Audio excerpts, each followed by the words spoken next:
Atenção! A contagem de 3, eu quero que vocês virem para o lado que a minha mão apontar. Atenção! A fila dos homens está torta, estou falando de novo. As meninas não precisam sair da fila, estou com o braço aqui em cima. É só prestar atenção na minha. 1, 2, 3. Olhando de novo para minha mão. Quando eu fazer esta posição, significa que é reta. Tá? A fila das meninas está tortíssima agora.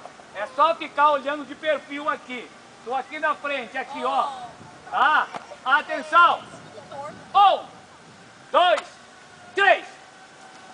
Os homens muito mais espertos que você, que é táxi. Atenção! 1, 2, 3.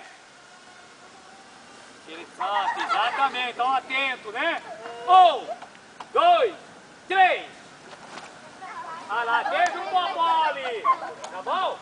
Quando eu falar pra vocês, tem a costinha também, a costinha mais perigosa. Tá aqui, quando eu fazer a costinha, tô aqui, fazer isso aqui, você tem que ficar de costa com a parceira. Você tem que, será que é de costa, né? Eu sei que você vai virar de costa, vira essa bolsa, né? Percebeu, né? Ou seja, os homens estão aqui. Quando fazer costinha, aqui. Já pulei para trás de costa e ela já pulou de costa para cá. Olha aqui as meninas, é difícil. Olha bem as meninas. 1, 2, 3. Vai ter que virar para cá. Aqui, minha filha, para ficar aqui. Costa. Tá difícil, hein? Atenção, vamos ver quem pegou essa aí. Atenção! 1, 2, 3. Ela só pula.